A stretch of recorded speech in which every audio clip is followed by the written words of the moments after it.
great program for us. Thank you. Well, thank you very much. Let me start us out in a word of prayer to bless our food as well. Let's pray. Almighty God, we thank you for this morning. We thank you for each day that you give us and for the grace that accompanies that. I pray that you bless our meeting this morning, that you would prepare us to be your disciples in the world, to send us out to make an impact for you. We pray all of this in Jesus' name. Amen.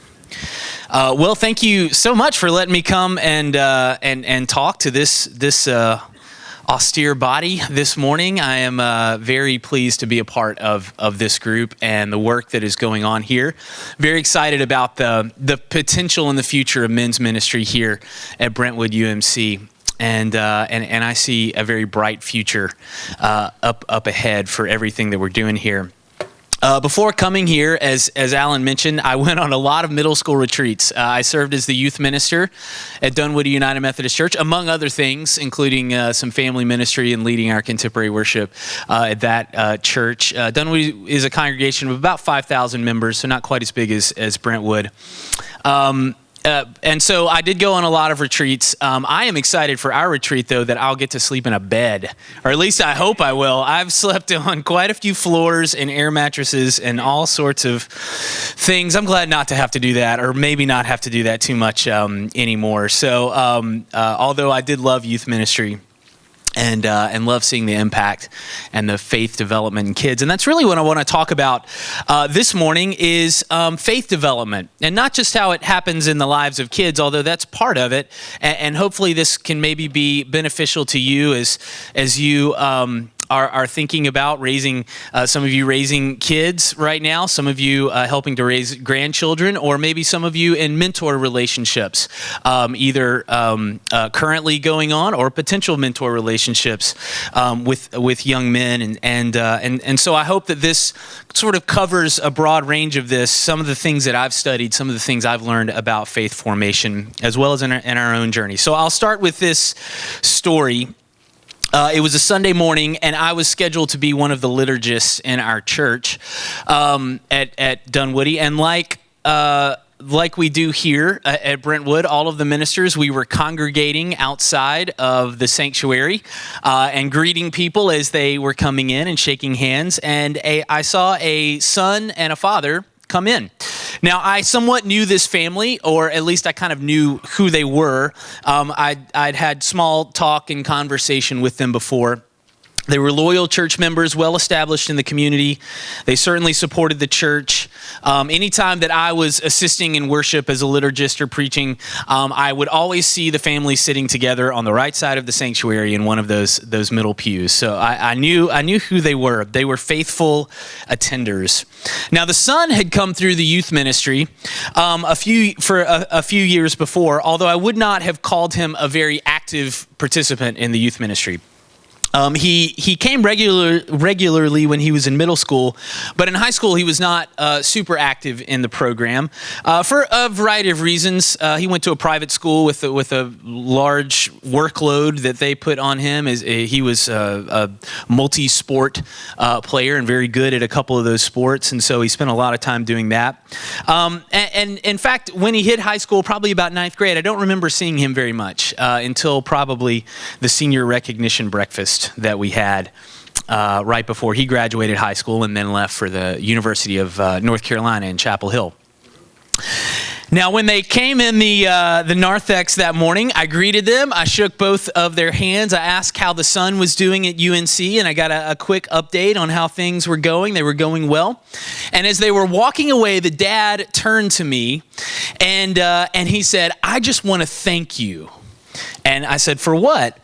And he said, "Well, Stephen," and that was the son's name, "Stephen got such a good grounding in his faith here. You know, he gets himself up every single Sunday morning and walks about 10 blocks from his fraternity house all the way to a United Methodist Church where he has gotten involved. And he's part of a Sunday school class, and he goes to worship every single Sunday. It has become an important community in his life, and I just want to thank you for that."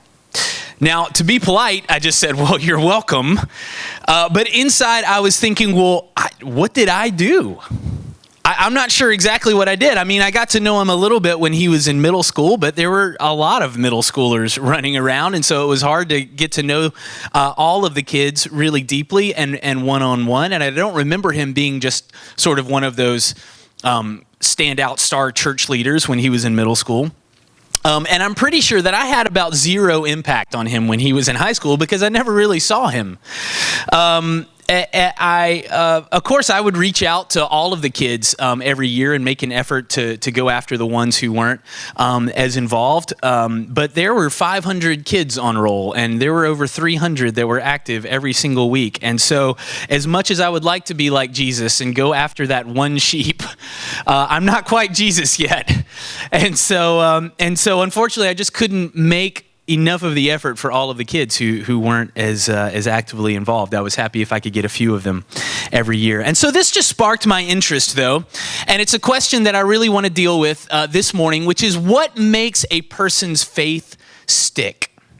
What makes a person's faith stick with them all through their life? Because I was surprised that this young man had stayed so active in church after he had graduated high school, because I had known other kids for a fact that had been very active in our youth ministry when they were in high school, but then went away to college and sort of dropped away and didn't go to church. I knew that from their parents and, just kind of lamenting that.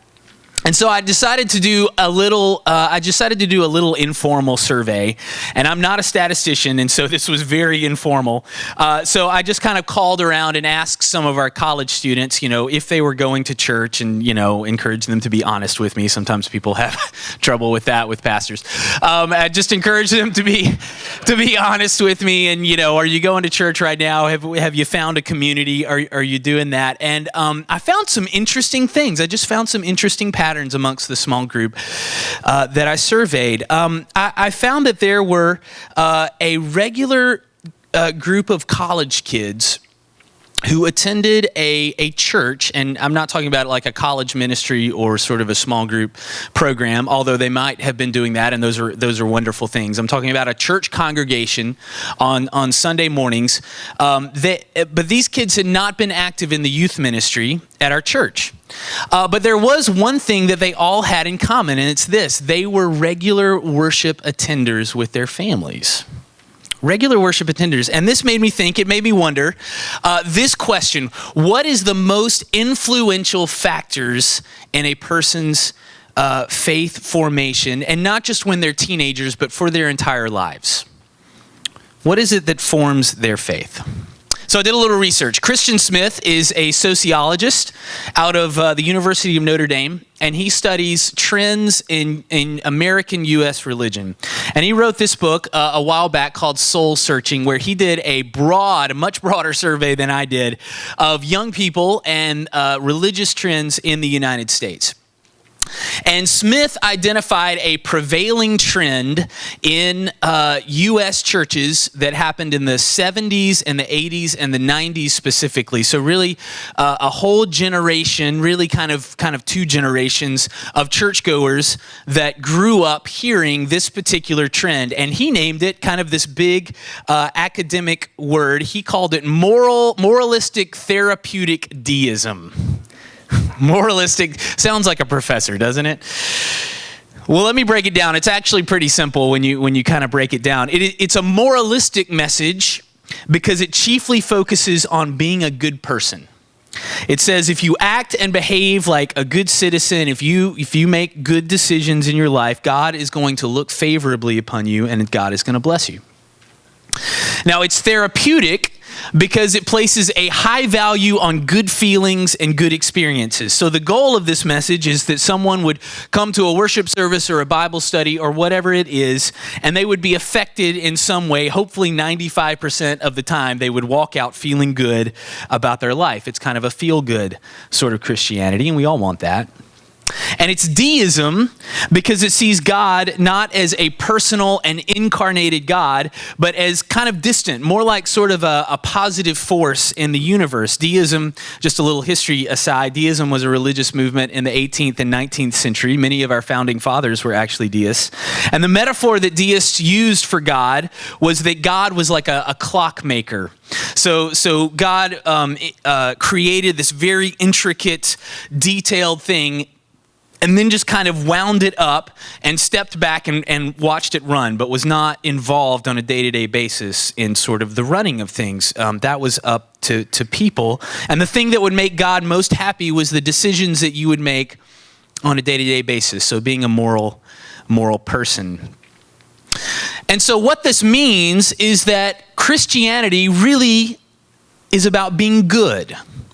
That's what this moralistic therapeutic deism was really about. And Smith and some others see this message that was sent to an entire generation of Christians that it really moved the church in a direction that has caused people to have either mostly neutral or positive feelings about Christianity. So a lot of times you see like the Pew Research surveys that come out every few years. And generally the questions, even though people are becoming less religious, they ask, well, what do you think about Jesus? And people are usually like, well, he's okay, or he had some really good things to say. So there's neutral or positive things about Christianity, but there's no real conviction that anybody needs to be involved in that kind of faith on a day-to-day basis. And that's sort of the result of that message. It's a I can do it myself kind of faith. I can do it myself. And those that do remain connected to a church seem to sort of develop a very consumer mindset, which is, well, what can the church do for me when I show up on a Sunday morning or whenever it is? Now, Smith is not saying that we should not have morals, that we shouldn't have self-confidence, or that we shouldn't try and make good decisions. Those are important things, and I think that the church has something to say to all of us about those things. The point here is while those things might make good people, they don't necessarily always make very good Christians. They might make good citizens, but they don't always really make very good Christians. And if there's one thing that I think the New Testament is pretty clear on, it's that you can't save yourself just by being good. And I personally believe that scriptural Christianity isn't just about being good, it's about being faithful. And sometimes that's a very different thing. So what makes someone faithful? Well, let me tell another story, and this one is a fictional story to put yourself in your head. Okay, let's just pretend for just a moment that all of us are foreign visitors to this land, maybe even from another planet. Okay, so we have really no knowledge of the culture of this area in the Southeast, and because I spent the last 5 or 6 years in Atlanta, Georgia, let's just say that you are visiting from a foreign planet and you find yourself in Athens, Georgia on a Saturday in October. I used Athens because I feel like you Tennessee fans would be okay with that this week. So, and you observe a couple of strange things. First off, you notice that everybody is wearing similar clothing. So a lot of people are wearing these shirts with the name Chubb on the back, and you don't know what that means, but everybody's wearing them. And they all make their way at some point in the afternoon to this very huge stadium, and you are just amazed that many people would gather together, and then they take part in all of these very strange rituals. They start singing all of these songs. They have all these chants. They make this very strange barking noise all the time. It is weird stuff, and that really is weird stuff that they do that. Except you find yourself getting caught up in this ritual, right? You find yourself very strangely affected by all of this. And because you're from a foreign planet or land or whatever it is, and you don't have a particular team that you're loyal to, you walk out of that stadium after Georgia probably loses in overtime. You walk out of that stadium and you feel very good about things, or you feel very dejected with everybody else. But you have walked out of this stadium and you have experienced a college football game, and you feel like you are a part of something bigger than just yourself. Which begs the question, what makes a good football fan? What is it that makes a good football fan? And I would answer this: a good football fan experiences action and participation in the rituals of going to a football game or a team.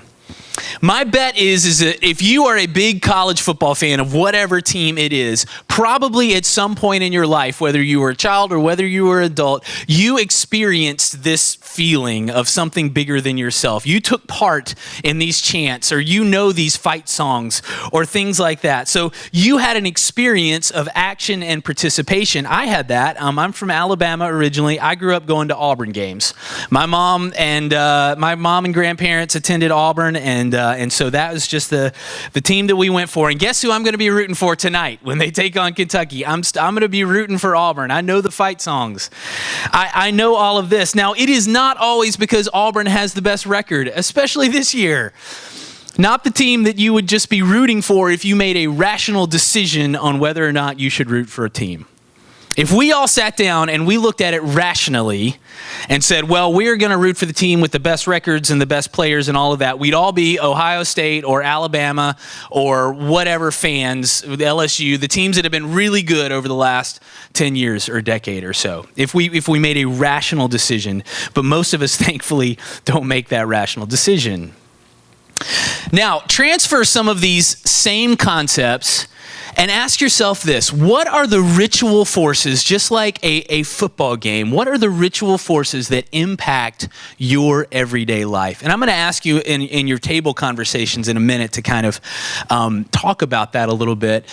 So, it might take some thinking, but I'll give you just a couple of examples. The company that has probably done this best is Apple, right?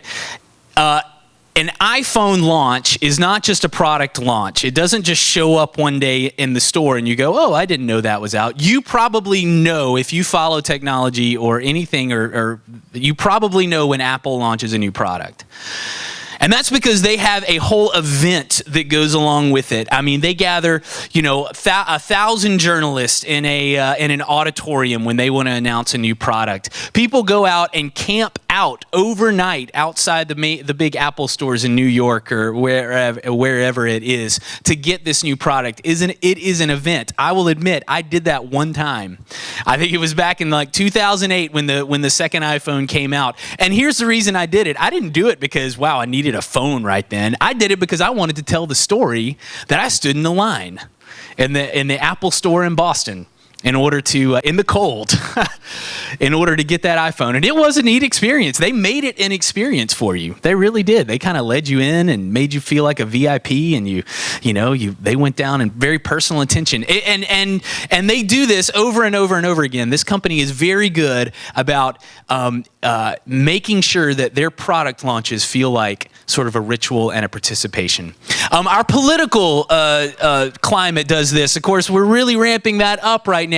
And this can be for a very positive outcome when we all take part in the ritual of voting and we feel like citizens and we're behind the country. It can also go in a very negative way as well when people attack each other and very negative feelings too, tearing people apart. But these kind of rituals can be both positive or they can sort of have negative consequences as well. And I'm sure that there are a lot of other examples when it comes to our lives, but what about when it comes to our faith? What about when it comes to our faith? And the take home that I would really like you to have today is, if you could take anything home for your personal life, for your families, your children, your grandchildren, is that we in the church, if we're going to impact the 21st century, we have to stop saying that faith is only a set of beliefs that you rationally think about, but faith is our actions that we do. It's not enough that we just come to church and decide rationally that I have to believe this because my family believes this or I'm supposed to believe this. But faith is something we participate in. And there are two focuses that I think we really need to focus on just as a church. And I'm talking about the American church, but also our congregation here. And one is worship, and the other is private disciplines. These are the practices and the actions that I think everything starts with. Everything starts with, and then it moves out to missions and things like that. John Wesley called these things means of grace. So that means ways that God impacted us, action steps that we did that God used to impact our lives. And I think that this all starts in the sanctuary on Sundays. Now, of course, after I did my little informal survey of the students in my last church, I found a much larger research study called the Sticky Faith Survey. I think they've studied that in our youth ministry here a couple of years ago. But it is a research project. To date, it is the largest statistical-based research project that studies the factors of what influences young people to stay involved in church beyond their high school years. It came out of Fuller Seminary in California. And their wide-scale findings backed really what my little informal poll said. It said that the most significant factor in a teenager's life as to whether or not they stay involved is regular worship attendance. Over 50% of the kids who were regular weekly worship attenders with their families stayed involved in church beyond their high school years. It was more impactful than a mission trip.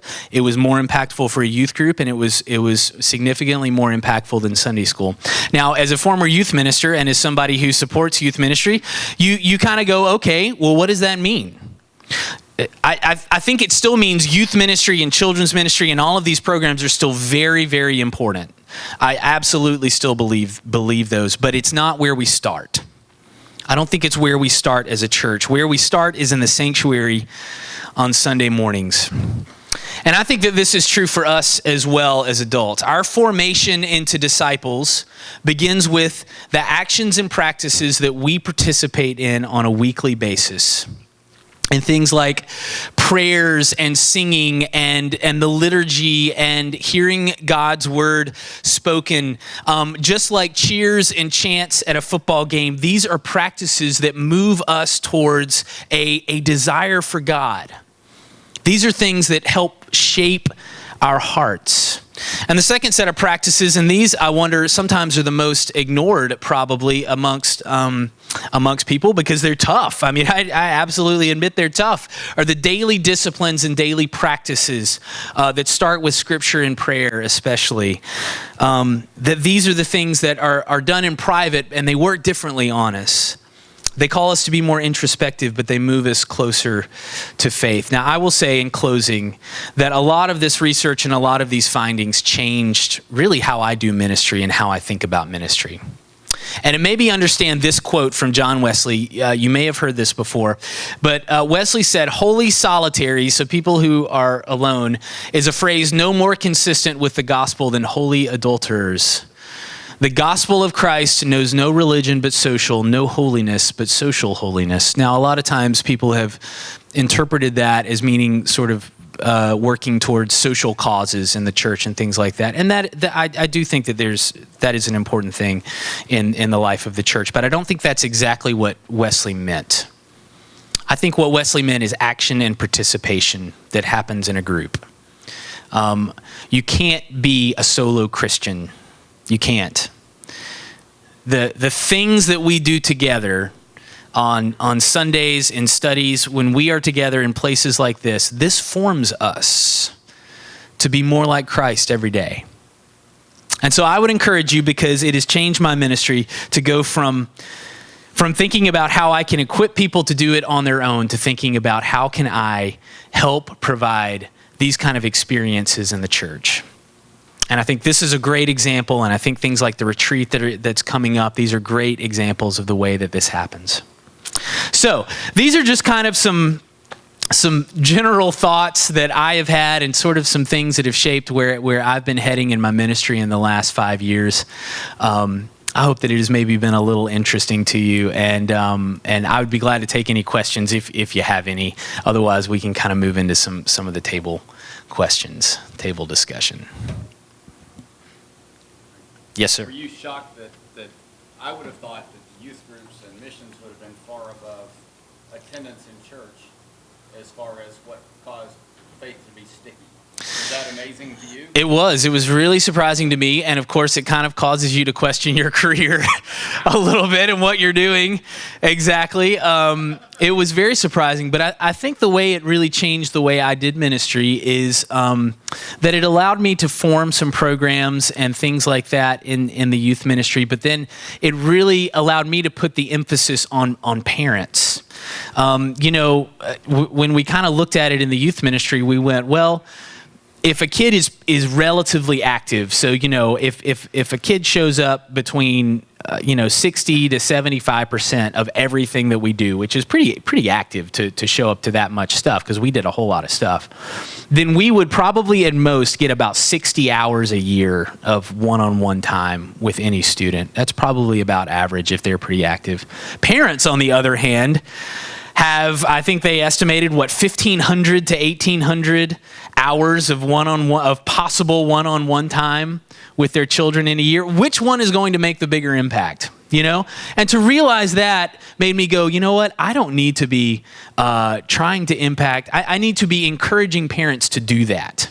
And the way that I think this transfers over to this group is we all have that ability, and it doesn't matter if you still have kids at home. There are youth here in this church that need role models and mentors, and I think that there are opportunities for everybody to do that. It doesn't matter exactly what age you are, and you don't have to sleep on floors at middle school retreats either to do it.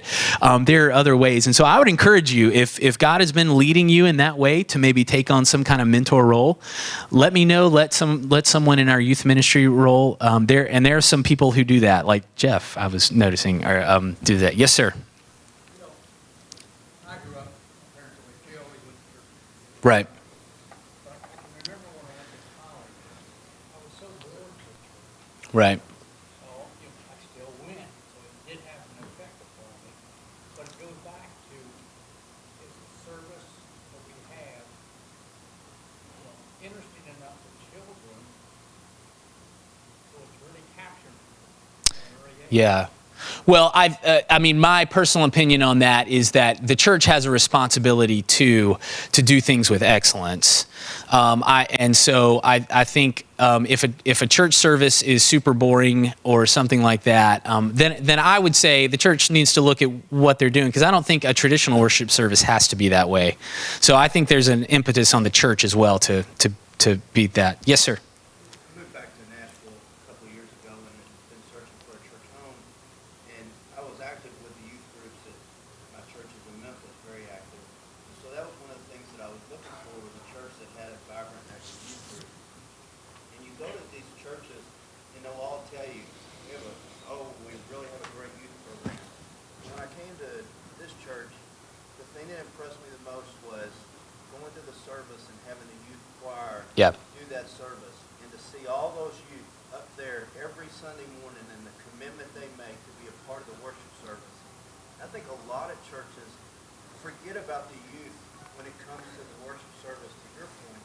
And I think this church just does a spectacular job to have that many youth participating in a formal worship service on a Sunday morning. And I just think that's something this church probably could send that message out more, because it's actually, if you watch those kids, it's cool to be on that choir. It is. And they participate in it. It was one of the most impressive things to me in coming here, and that is a gift that we should not take for granted here at this church. And when you think about supporting the kids at this church, supporting that choir, supporting the youth ministry here, I mean, this church does a fantastic job, better than 99% of helping keep youth involved in that worship, and that choir is an amazing gift to us. Yes, sir. You talk about worship attendance being the largest influence Mm-hmm. on kids later as they grow up. I think of family unit. Right. You say worship attendance, I think family unit. The question is, in broken families, the growth in this group, how well do you think we're capturing those Yeah. youth? I don't know, to be honest. I don't know what the statistics are on that. My just personal opinion from observing kids that have been a part of churches that I've been at that come from those particular backgrounds is that there has to be, in order for a kid to really grow in their faith, there has to be some kind of important adult relationship that happens. And even if that is not the traditional family unit, although I do think that is the most effective way, adults that pay attention to kids are important. And there's a fun little fact that youth ministers, I think, know, just kind of, even if it's just instinctively, kids in your youth group will gravitate. I've seen this happen over and over again. They will gravitate to the oldest adult in the room that takes them seriously. It absolutely happens. I've seen it over and over. We've had volunteers in the youth ministries I've been a part of that over 60 years old, over 70 years old, that took the kids seriously, that treated them seriously and with respect. And those guys were beloved by those kids, made a big impact. So people like that. Yes, sir. If mothers take children to church, you have so-so results. Mm-hmm. If fathers take the children to church with the mother, you'll have these high results. Significant results. I think you're awesome. He said that if mothers take children to church, mothers only, then there's some so-so results in that. But when fathers step in and take their kids to church, and I would add grandfathers as well, because my grandfather took me to church when I was a kid, and that made a big impact on me. That is one of the biggest influences. So we have, as men, a real burden, I think, on us to help make that happen for kids and grandkids. Yes, sir. I think, though, you make the point about gravitating to the oldest person in the room. Probably, if you look at it, might be the oldest male. You know what? Yeah. And I think that, just taking your child or your grandchild to church isn't going to make the difference. It is the fact that you display or you discuss or you make it, you identify an importance. It doesn't have to be knocked down with it, but it has to be an integral part of who you are, or it looks like a fake, and kids recognize that. Yeah, I think you're absolutely right. And I would say to your first comment, yeah, when I think back on the older adults that were very involved and made an impact in the ministries I've been a part of, they were men. They were men. Yeah. Go here and then here. Yes, sir. There's a lot of people in the community that will drop their kids off here for church because it is a vibrant community. Yeah. Mm-hmm. They don't come themselves. Right. Do we have a program here, or are we thinking about a program to go out and capture those families, give them the We do have, I'll tell you, one of the interesting and innovative things that I think goes on here with that is especially in our confirmation program. So when those sixth graders are going through confirmation and going through the classes like that, there is an adult confirmation class geared specifically for those families who are only moderately or nominally involved and do drop their kids off, because then we're teaching them the same basics that their kids are learning to help encourage conversation. And although I haven't been through that yet, my understanding is there were about 15 to 20 families that went through that last year. We hope for a bigger number this year. So that's one of the ways that we're doing it. I think that's a focus that we need to be thinking about even more. I know our youth ministry is thinking about that, works on it. Yeah. Yeah, they absolutely are. They absolutely are. Yes, sir, did you have? My concern is the youth choir used to be 75 to 85 and 90, and now it's in the 40s. I think it's bigger than, They've split now. It's 10, 11, 12. Besides that, it was full break. yeah, they have split. I know they took over 200 on their tours this summer. I mean, it's a big group. I don't know specifically the history of kind of the numbers, but I think we, like I said before, we're blessed to have a youth choir like that. Most youth choirs I've seen at church are about 15, if that. Yes, sir. I love this discussion. This is a struggle that my family and I have, because the structure of the church, the Sunday school hour of the 9:45 service, really limits the possibility that worship style. Yeah. To worship together as a family if the kids are going to do Sunday school. Yeah. There's not another option. I think that's the challenge that the church needs to discuss and try to solve. And I know that discussion has been happening. Yeah. Mm-hmm. But there's not a solution within sight. So we've kind of compromised and we said, well, on communion Sundays, all of the children will come and we'll worship together. So once a month we are, but when you pull up a statistic like that, it says, well, Yeah. maybe we should do this differently. Well, and I'll just tell you, my voice and my opinion, you know, I mean, I've tried to study this and see it. So when I'm asked and helped to brought into a lot of those conversations, I mean, that's where I kind of fall on things. Big churches have logistical problems. That we had this in Atlanta too. I mean, just in terms of it's space and limited resources with high demand. Which high demand's a good problem. I mean, they're good problems to have for sure, but they're problems. They're still problems. So, But yeah.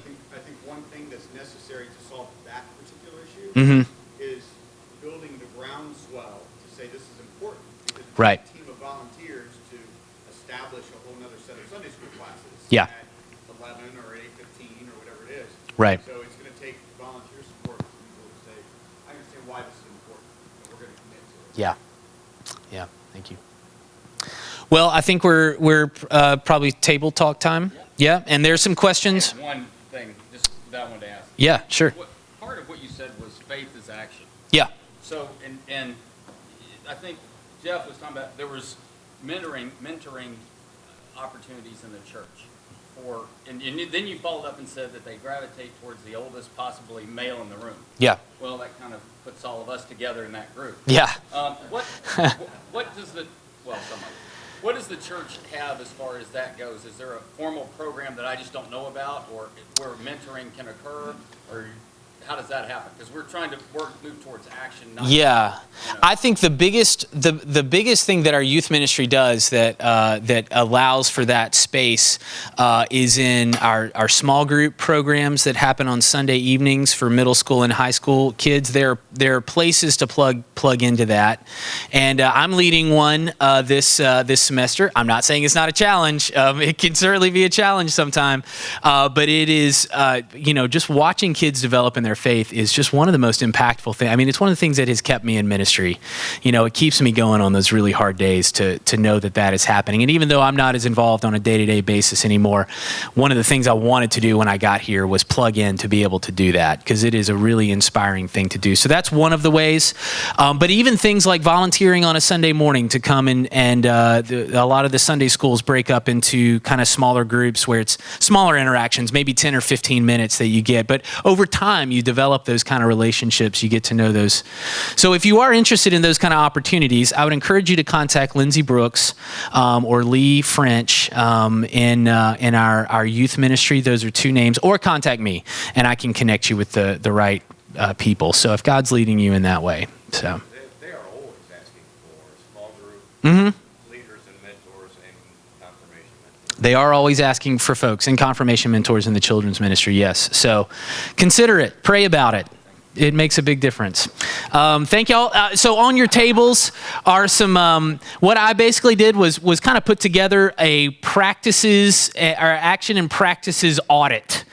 So these are some things to talk about, but maybe take these home and you can think about these. But basically it's asking what are the rituals and the practices that form you, and are they moving you closer to Christ or moving you away? So it's some things to talk about. So thank you. Thank you.